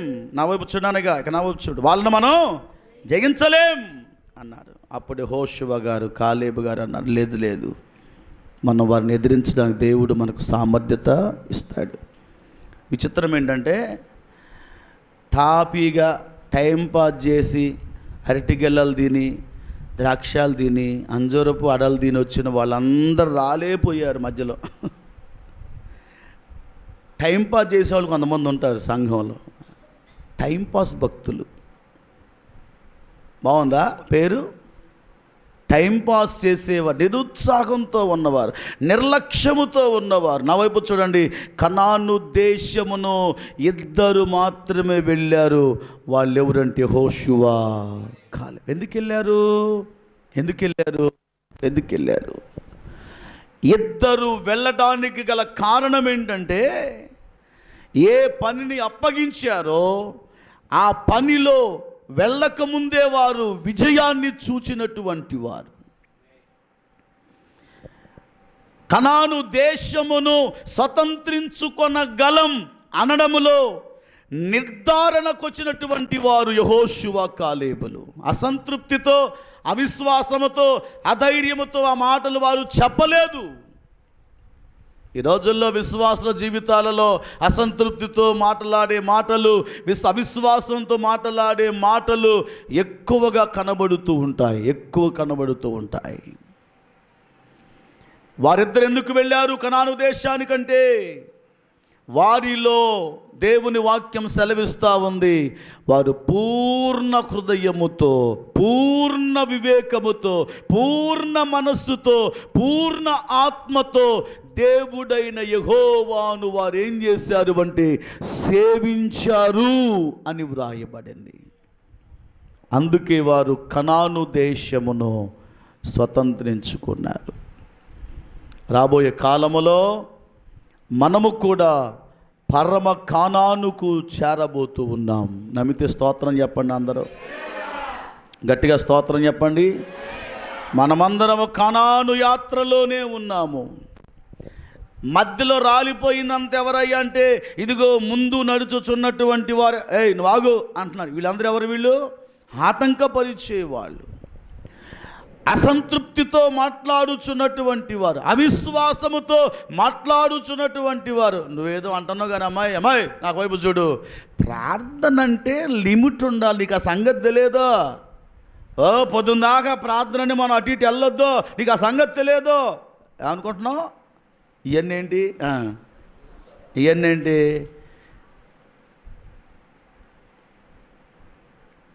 ఈ భజన ఎక్కువైపోయింది, గ్రామాలలో ఎక్కువైపోయింది, కుటుంబాలు ఎక్కువైపోయింది. భౌతిక సంబంధమైన వాటికి ఇచ్చే ప్రాధాన్యత దైవికమైన వాటికి ఇవ్వలేకపోతున్నారు. వాడు గుడ్డివాడు దేవుని మహిమను చూడాలనుకున్నాడు. వానికున్న ఇబ్బందిని బట్టి దేవుని కార్యను చూడాలనుకున్నారు. వాని వ్యక్తిగత జీవితంలో, జాగ్రత్తగా విను, దేవుని ద్వారా ఏదైనా పొందుకోవాలని వాని ఆలోచన ఉంటా ఉంటే నీవెవరు వద్దంటానికి? నీకేమధికారం ఉంది వద్దంటానికి? నీవెవరు ఆపడానికి? వీళ్ళేం చేస్తున్నారు? అడ్డుబండగా నిలిచిపోయి ఆటంకంగా నిలిచిపోయారు. చదవండి 39వ వచనం. ఓరకుండుమని ముందర నడుచుచుండిన వారు వానిని గద్దించారు. ఆ మాట అన్నా బాగుంది, అన్నీ ఆగితే ఇంకా గద్దించారంట కూడా. ఇంకేం చేశారంట? గద్దించారు. కానీ వాడు మరి ఎక్కువగా, దావీదు కుమారుడా నన్ను కరుణించుమని కేకలు వేసెను. 40వ వచనం. అంతటా యేసు నిలిచిపోయాడు. దేవునికి స్తోత్రం చెప్పండి గట్టిగా. కొంచెం గట్టిగా స్తోత్రం చెప్పండి. స్వరమెత్తి గట్టిగా స్తోత్రం చెప్పండి. అంతటా వెనక్కి రండి, వాడు మరి ఎక్కువగా కేకలు వేశాడు. మాట్లాడండి మీరందరూ కూడా. ఎక్కువగా కేకలు కాదు, మరి ఎక్కువగా కేకలు వేసినప్పుడు ఏం జరుగుతూ ఉంది అంటే, యేసయ్య అక్కడ నిలిచిపోయాడు. దేవుని మహిమ నిలిచే స్థలం నీ ఇల్లుగా ఉండాలి అంటే, దేవుని మహిమ నీ ఇంటిలో నిలిచేదిగా ఉండాలంటే, దేవుని కనికరము నీ మీద ఎప్పుడు కూడా నిలిచి ఉండేదిగా ఉండాలి అంటే, దైవ సన్నిధిలో కళ్ళు లేని చీకటే ప్రపంచముగా భావించిన వాని జీవితములో ఒక నూతన ఆలోచన ఏంటంటే, నేను యేసయ్య సన్నిధిలో బిగ్గరగా కేకలు వేయాలనుకున్నాడు. ఈ కేకలు దేని కొరకు చెప్పమంటారా? విమోచన కొరకు కేకలు అవి. ఈ కేకలు దేని కొరకంటే తన అంధత్వములో నుండి వెలుగులోనికి రావడానికి కేకలు. అంతకుముందు ఏదైతే తను ఇదిగో చూడలేకపోయాడో వాటిని చూడడానికి ఈ ఆర్తనాదాలు. అంతకుముందు ఏదైతే పొందుకోలేకపోయాడో వాటిని పొందుకోవడానికి, వాటిని అనుభవించడానికి, అవి ఏ ఆశీర్వాదాలుగా స్వీకరించడానికి కేకలు వేస్తున్నాడు. ఈ కేకలకు అర్థాలు కూడా లేకపోలేదు. దేవునికి స్తోత్రం కలుగునుగాక. 77వ కీర్తన మొదటి భాగమును మనము గమనించినప్పుడు అక్కడ ఒక చరణం ఇలాగూ వ్రాయబడుతూ ఉంది. 77వ కీర్తన మొదటి చరణం. దేవునికి స్తోత్రం కలుగునుగాక. హల్లెలూయా. అందరం దేవునికి స్తోత్రం చెల్లించండి. హల్లెలూయా, హల్లెలూయా, హల్లెలూయా, హల్లెలూయా, హల్లెలూయా. చదువు మాట 77. నేను ఎలుగెత్తి దేవునికి ఏం చేస్తున్నాను? మొరపెట్టుచున్నాను. ఏమండి? ఆయనకు నేను మనవి చేయుదును. ఎప్పటి వరకు అంట? ఎప్పటి వరకు?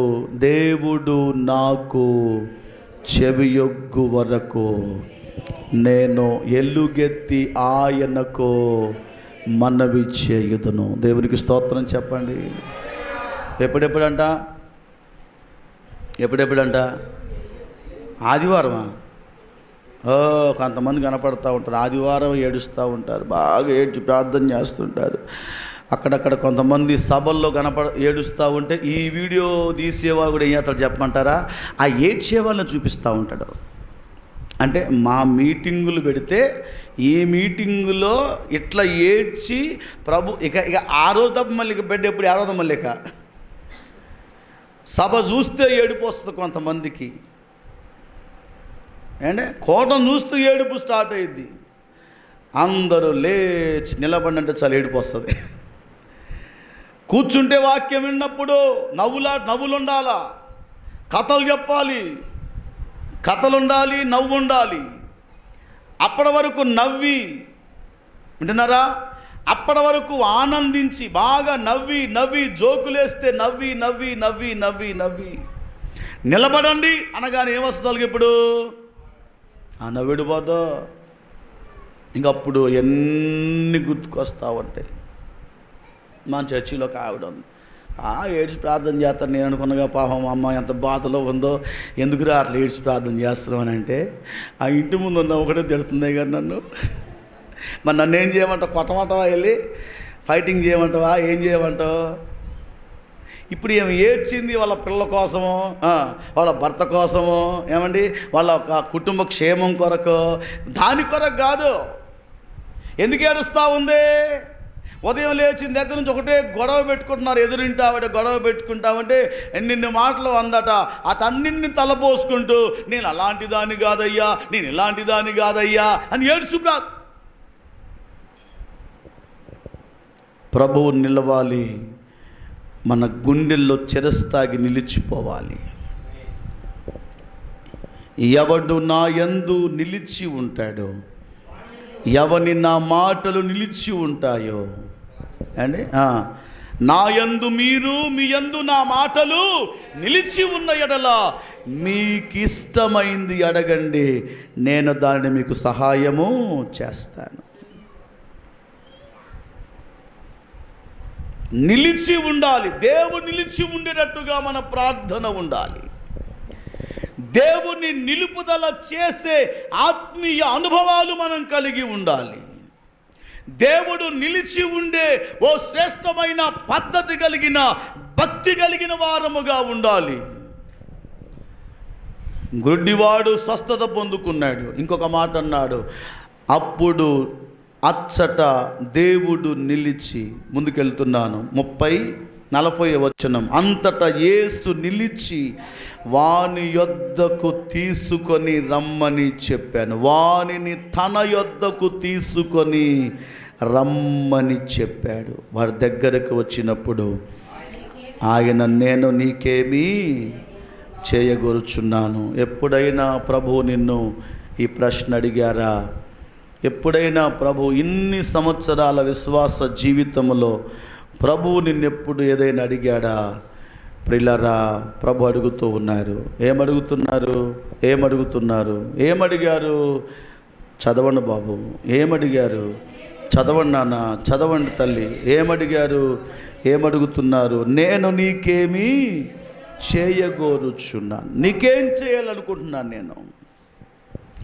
నేను నీకేం చేయాలనుకుంటున్నాను. ఎప్పుడైనా ప్రభువు నిన్ను అడిగారా? ఇటువంటి అనుభవాలు మనం కలిగి ఉన్నామా? వెంటనే వాడు అన్నాడు, ప్రభువా, చూపు పొందగోరుచున్నాను అని మాత్రమే అడిగాడు. చెప్పండి, చూపు. దీనిలా చెప్పాలనుకుంటున్నాను, ఇంతకుముందు నేను చూడని కార్యములు నేను చూడాలి. మనం అడగాల్సింది అదే. పోయిన వారంలో నాకు అది ఇచ్చావయ్యా, దాని స్థానంలో ఇంకొకటి అన్నది రంగు జస్ట్ కలరే మార్చు అని అడగొద్దు మనం. మనం అడుగుతామంటే, ఈ చీర అడగను అక్క, కలర్ బాగుంది అంటే, ఈ రంగు లేకపోయినా పర్వాలేదు కానీ అట్టుంటే చాలు. మన బట్టల విషయంలో కానీ అన్ని విషయాల్లో చెప్పండి, ఈ క్వాలిటీ సరిపోద్దలే, రంగు మారినా పర్వాలేదు. దీని ఉద్దేశం ఏంటంటే, నేను ఇంతకుముందు ఎన్నడూ చూడని ప్రపంచము నాకు కావాలి. దేవునికి స్తోత్రం కలుగునుగా. యెహోషువ గ్రంథములోనికి రండి, ముగించి వేస్తాను. గవర్నమెంట్ హాస్పిటల్లో ఉన్న బెడ్లు అంటే కుర్చీలు, పడుకునే బెడ్లు కాదు, కుర్చీలు. ప్రైవేట్ హాస్పిటల్లో ఉన్న కుర్చీలన్నీ తీసుకురావాలి మీ అందరి కోసం. కింద కూర్చోలేకపోతున్నారు, ఇటు మేసిలి. స్టీల్ చైర్స్ ఉంటాయా ఉండవా గవర్నమెంట్ హాస్పిటల్లో? రిసెప్షన్లు ఉంటాయంటగా, అట్టాన్ని తెచ్చేయాలి. అటు ఒక 4 ఇటు ఒక 4 వేస్తే కానీ మనకున్నటువంటి నడుము నొప్పులు పోవేమో అనిపిస్తుంది నాకు. దేవునికి స్తోత్రం కలుగును గాక. యెహోషువ గ్రంథం, ప్రియులారా, పరిశుద్ధ గ్రంథములోనికి రండి. ఈ ఒక్క వచన భాగాన్ని నేను చెప్పి ముగించి వేస్తాను. 3వ అధ్యాయం 4వ వచనం. మీకును దానికిని దాదాపు 2000 కొలమురల ఎడము ఉండవలెను. మీరు వెళ్ళు త్రోవ మీరెంతకు ముందుగా వెళ్ళినది కాదు. దొరికిందా? చదువు ఆ మాట. మీరు వెళ్ళు త్రోవ ఇంతకు ముందు వెళ్ళినది కాదు. మళ్ళీ చెప్పండి ఈ మాట. మీరు వెళ్ళు త్రోవ ఇంతకు ముందు వెళ్ళింది. ఇప్పుడే త్రోవ ఇది? ఇదే త్రోవ. కొత్త ఒక నూతన త్రోవ, ఒక నూతన అనుభవం. ఇంతకుముందు ఎన్నో చోట్లకు మీరు వెళ్ళారు, కాదనట్లేదు. ఇంతకుముందు ఎన్నో దీవెనలు మీరు పొందుకున్నారు, బెత్సయిదా వారి వలె. ఎన్నో అనుభవాలు మీరు పొందుకున్నారు, కొరాజీనా వలె. ఇంతకుముందు ఎంతో దేవుని ఆరాధించారు, మంచిదే. యెహోషువ అంటున్నాడు, ఇప్పుడు మీరు వెళుతున్న త్రోవ ఒక నూతనమైన మార్గం. ఇప్పుడు మీరు చూడాలనుకునేది పాతవి కాదు.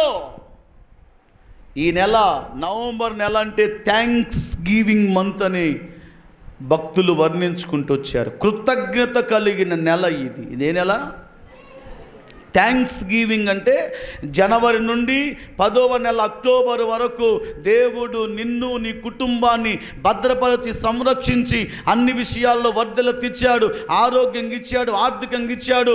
ఇవన్నీ నీవు పొందుకున్నందుకు గాను ఈ నవంబర్ నెలంతా నువ్వేం చేయాలంటే దేవుని సన్నిధిలో కృతజ్ఞత కలిగి ఉండవలసిన దినాలు ఇవి. దేవునికి స్తోత్రం కలుగును గాక. గట్టిగా స్తోత్రం చెప్పండి. ఈ సమయంలో నీవేం చేస్తూ ఉన్నావు? ఇప్పుడు కృతజ్ఞత కలిగి ఉంటే రాబోయే కాలములో ఇంతవరకు పొందుకున్న ఆశీర్వాదాల కంటే ఎక్కువ నువ్వు పొందుకోవడానికి ఇదొక నెలవక నీకు ఒక మార్గముగా ఉండబోతుంది. మరి డిసెంబర్ నెల అంతా ఏంటంటే క్రీస్తు మనకు ఈ లోకానికి అందించబడి ఉన్నాడు. ఆ నెలంతా మనం ప్రభువుని ఏం చేయాలి? ఆరాధన చేయాలి. ఇదేమో కృతజ్ఞత కలిగి ఉండవలసిన నెల. మనకు డిసెంబరు, జనవరి, ఫిబ్రవరితో మన సంబంధాలు లేవు. మనకేదన్నా ఖాళీగా ఉంటే తప్ప. మనకేదన్నా ఖాళీగా ఉంది, అది కూడా బలమైన దెబ్బ తగిలితే అప్పుడు ప్రార్థనకు వచ్చి, మన ఈ మధ్య దాదాపుగా 3 ఏళ్ళు అవుతున్న ప్రార్థన రావట్లేదు. తల్లి మన వారం ప్రార్థనకు వచ్చింది. ఏందమ్మా అని అంటే, గ్యాస్ పట్టేసిండు అయ్యగారు. ఏం పట్టేసిందట? గ్యాస్ పట్టేసి ఊపిరాడలేదు అయ్యగారు అంటే బెడ్డూరికి వచ్చి కానీ మంచినీళ్ళు పోసింది. అప్పుడు అందట బిడ్డ ప్రార్థనకు రారాదు సైతాను మొహందానా అని అంటే, ఆ రాత్రి తీర్మానం చేసుకుందట, రేపు ఒక్క వారం నేను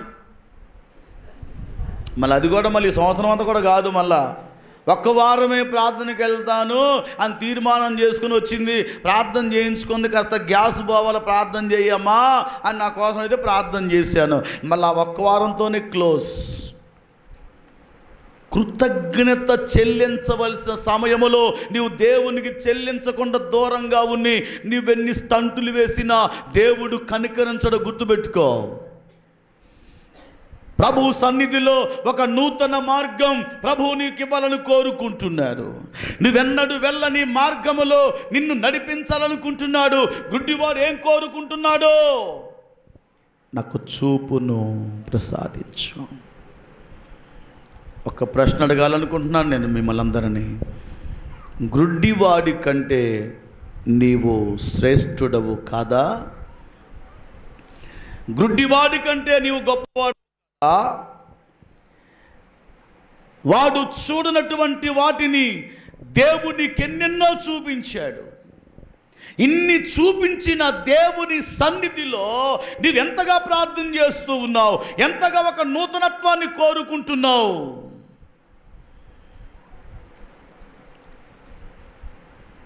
ఒకప్పుడు మన జీవితం మొత్తం కూడా అంధకారముగానే ఉండేది, శూన్యముగానే ఉండేది. ఏమీ లేనటువంటి వారమే, ఏమీ అనుభవించినటువంటి వారమే, ఏమీ లేకపోయినా దేవుడు నీకు కనువిప్పు కలిగించి ఒక ఉన్నతమైన స్థానాన్ని ప్రభువు నీకు ఇచ్చాడు. ఇటువంటి సమయంలో నువ్వేం చేస్తూ ఉన్నావు? ఆటంకపరిచేవారు ఉన్నారు, నిరుత్సాహపరిచేవారు ఉన్నారు, అధైర్యపరిచేవారు కూడా లేకపోలేదు. ఇంతమంది ఉన్నా వాడు వాటిని ఏటిని కూడా పట్టించుకోలేదు.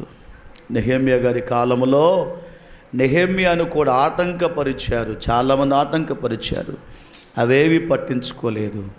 ఈరోజు ఆటంకములు ఉన్నాయని దేవుని పిల్లరా వాటిని వంకగా పెట్టుకొని నువ్వు ఆగిపోతే దైవికమైన స్వస్థత నీవు పొందుకోలేవు, దైవికమైన ఆశీర్వాదాలు పొందుకోలేవు, దేవుడిచ్చే బహుమానాలు నీవు పొందుకోలేవు. అప్పుడు ప్రభువు నిలిచి నా యొద్దకు తీసుకొని రండి. ప్రభు అంటున్నాడు, నేను నీకేమీ చేయాలనుకుంటున్నాను. వాడన్నాడు, నేను చూపును పొందాలనుకుంటున్నాను ప్రభువా.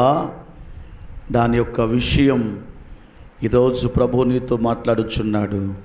నిన్ను కూడా నువ్వెన్నడూ చూడని ఒక మార్గములో నడిపించాలనుకుంటున్నాడు. మీరెన్నడూ అనుభవించని ఓ శ్రేష్టమైన అనుభవాల గుండా మిమ్మల్ని నడిపించాలని ప్రభు కోరుకుంటున్నాడు. గుడ్డివాడు కలిగి ఉన్న ఆ ప్రత్యేకమైన లక్షణాలు నేటి దినాలలో మనం కూడా కలిగి వెంటనే ప్రభు అన్నారు, చదవండి 18వ అధ్యాయం ఆఖరి వచనములో మనము చూచినప్పుడు 42వ వచనం, యేసు చూపు పొందుమో, నీ విశ్వాసమే నిన్ను స్వస్థపరిచినని వానితో చెప్పాను.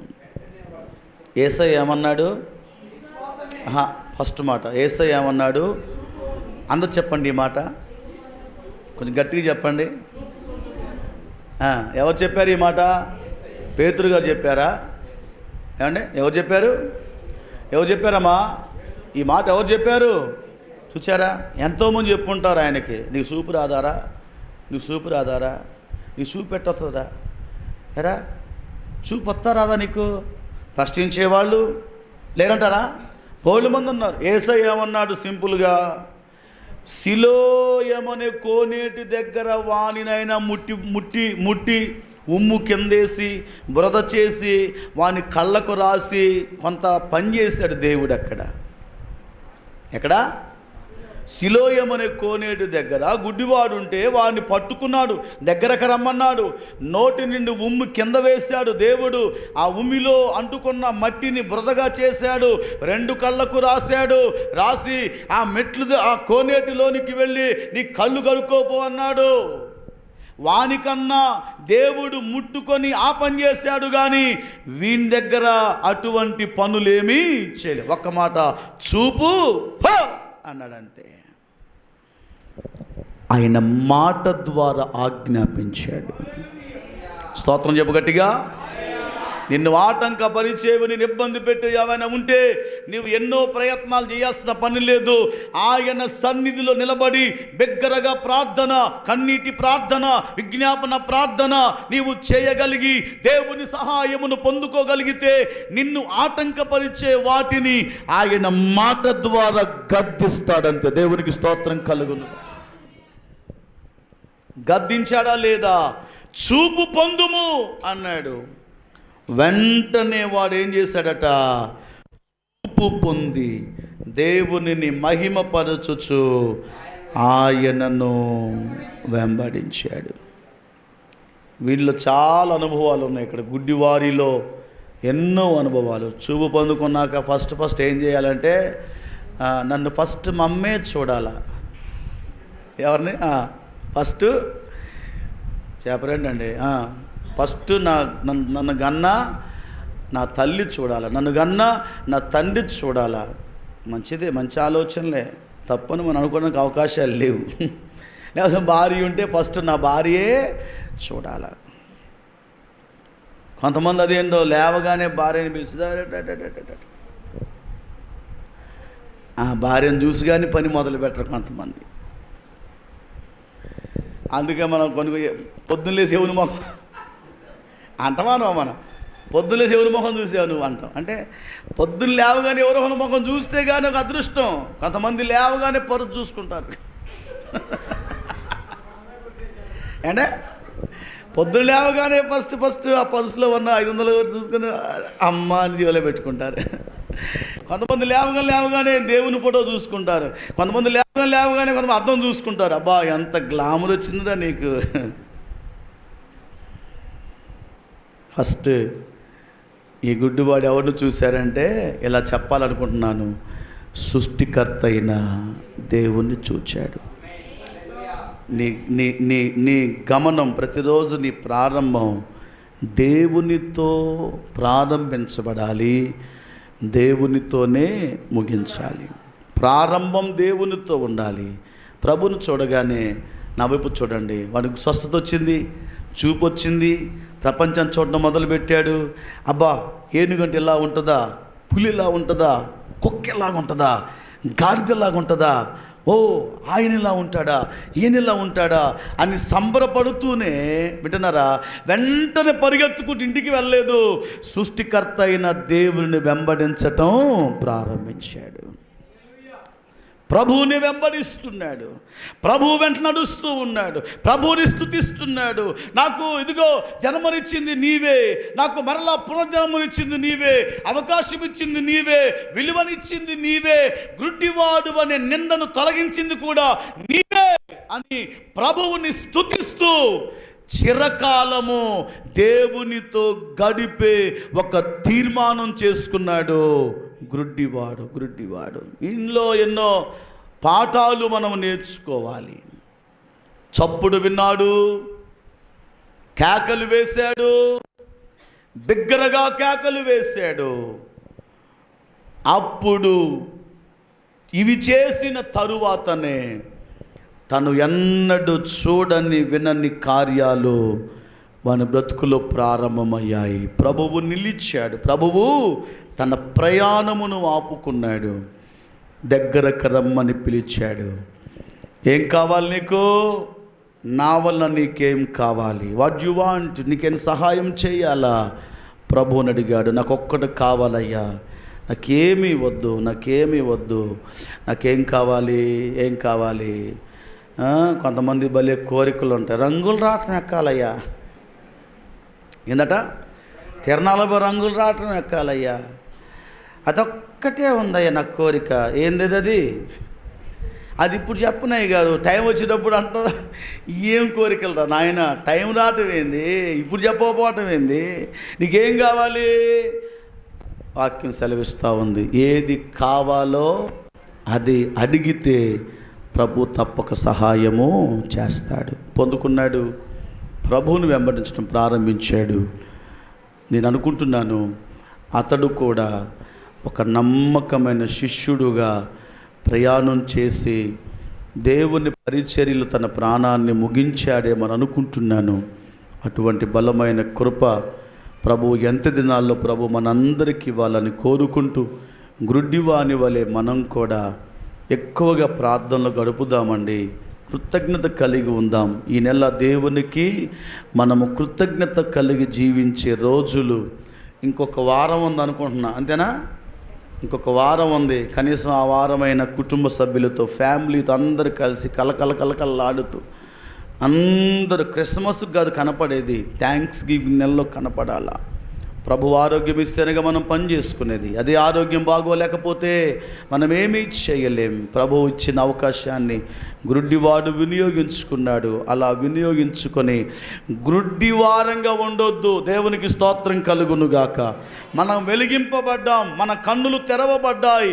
అందుకే దేవుని సన్నిధిలో కృతజ్ఞత కలిగి ఆయనకు మహిమకరముగా జీవిద్దాం. అటువంటి బలమైన కృప ప్రభు ఇవ్వాలని కోరుకుంటూ ఈ మాటలు ముగిస్తున్నాను. అందరము లేచి నిలబడదాం. ఈ సమయంలో ప్రార్థన చేద్దాం. దేవుడి కొద్ది మాటలు మన వెనుకడిలో ఆశీర్వదించి నెరవేర్చునుగాక. తలలు పైకెత్తండి, కళ్ళు మూసుకొని ప్రార్థన చేద్దాం. హల్లెలూయా, హల్లెలూయా, హల్లెలూయా, హల్లెలూయా. దేవా నీకు స్తోత్రం, స్తోత్రం. దేవా నీకు వందనాలు, వందనాలు, వందనాలు, వందనాలు, వందనాలు. దేవా నీకు స్తోత్రం, స్తోత్రం, స్తోత్రం.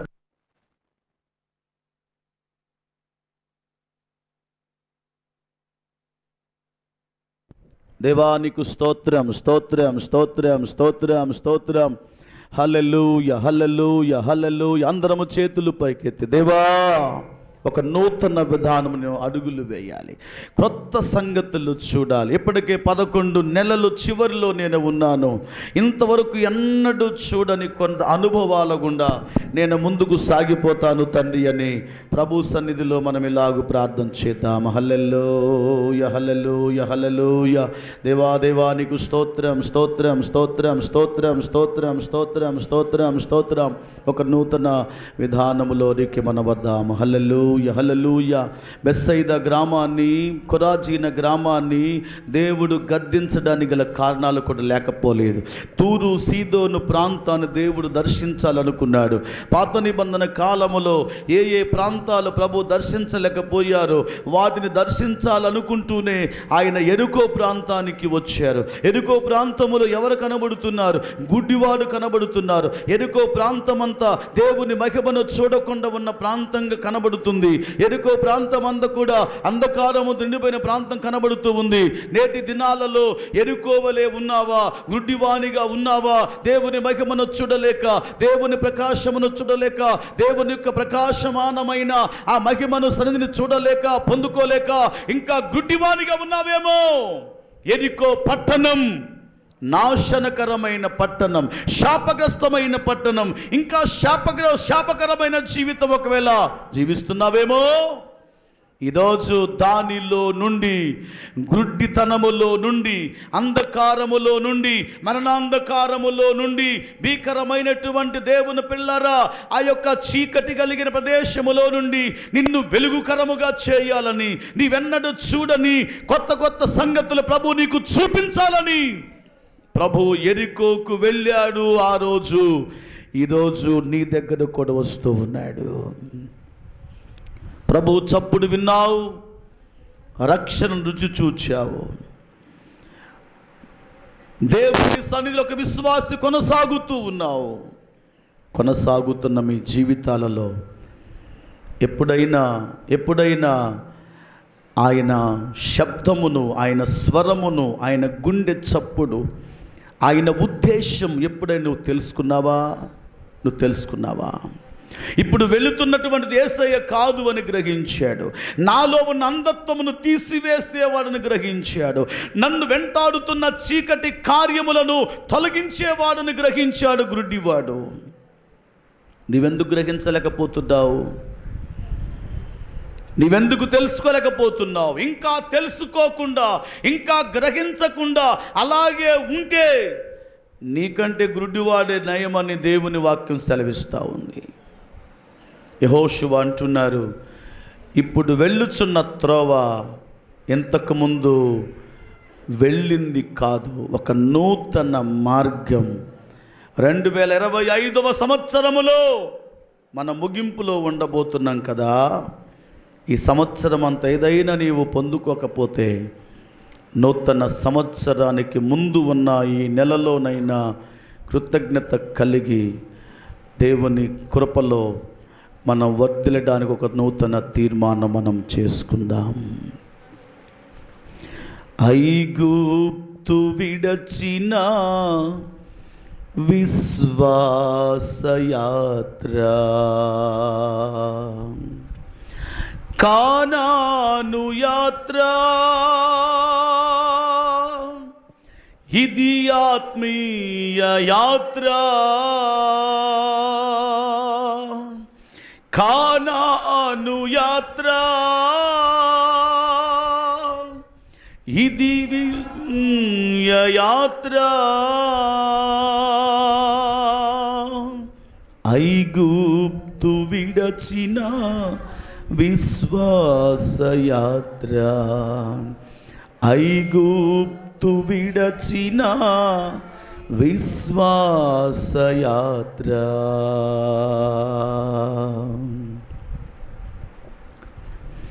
ఎర్ర సముద్రం ఎదురుగా నిలిచింది,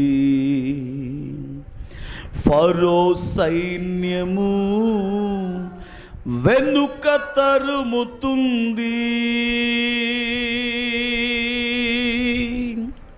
ఎర్ర సముద్రం ఎదురుగా నిలిచింది, ఫరో సైన్యము వెనుక తరుముతుంది. యేసు వైపు చూడగా, ఆయనను వేడగా, యేసు వైపు చూడగా, ఆయనను వేడగా, ఫరో సైన్యము ఆగినది. ఎర్ర సముద్రం పాయలైనది, ఫరో సైన్యము ఆగినది. ఎర్ర సముద్రం పాయలైనది. కానాను యాత్ర, ఇది సియోను యాత్ర. కానాను యాత్ర, ఇది సియోను యాత్ర. ఐగుప్తు విడచిన విశ్వాస యాత్ర. ఒకప్పుడు మీరు వెలిగింపబడ్డారు, ఒకప్పుడు మీరు వెలిగింపబడ్డారు. మీ దీపం మీ ఆత్మీయ నేత్రాలు తెరవబడ్డాయి. ఒకప్పుడు మీరు వెలిగింపబడి ఇప్పుడు మీరు చీకటిలో బ్రతుకుచున్నారు.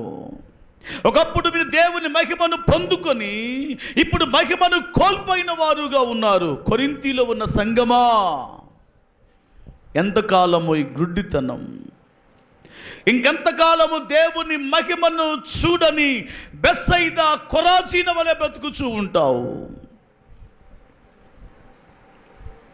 ఈరోజు ప్రభువు నీతో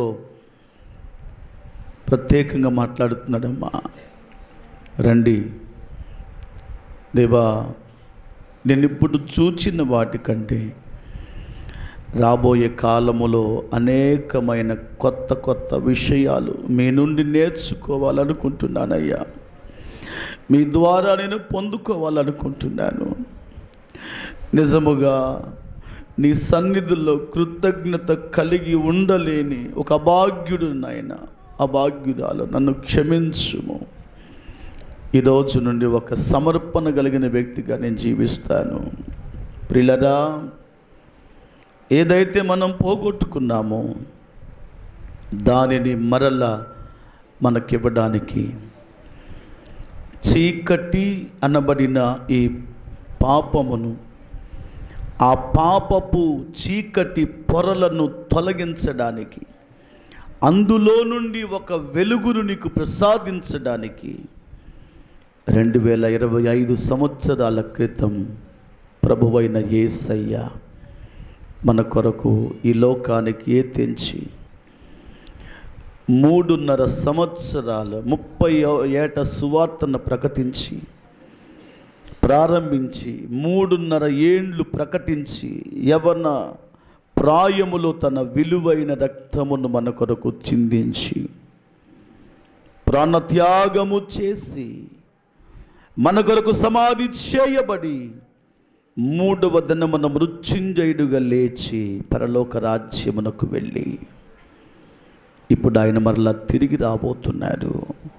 వచ్చేది ఎవరి కోసమో తెలుసా? చీకటిలో ఉన్న వారి కొరకు కాదు, వెలిగింపబడిన వారి కొరకు.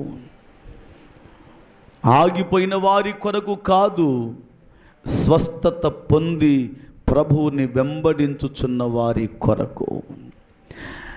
ఆటంకపరిచే వారి కొరకు కాదు, దేవుని పనిలో ఉత్సాహముగా పరుగులెత్తే వారి కొరకు. వాని జీతం తీసుకొని రాబోతున్నాడు. ప్రభు రాకముందే, ఈ శేష జీవితం ముగించకముందే, దేవా నీ సన్నిధిలో నన్ను కూడా త్రవ ప్రక్కన స్వస్థత పొందుకున్న గుడ్డి వాని వలె నన్ను నూతన పరచుము తండ్రి అని ప్రభు సన్నిధిలో మనం ప్రార్థన చేద్దాం. తలలు వంచుదాం. ప్రేమ నమ్మకము కలిగిన మా ప్రియ పరలోకపు తండ్రి, నమ్మదగిన దేవుడా నీకు వందనాలు. విత్తబడిన వాక్యము నీరు కట్టి ఫలింపు చేయండి. విన్న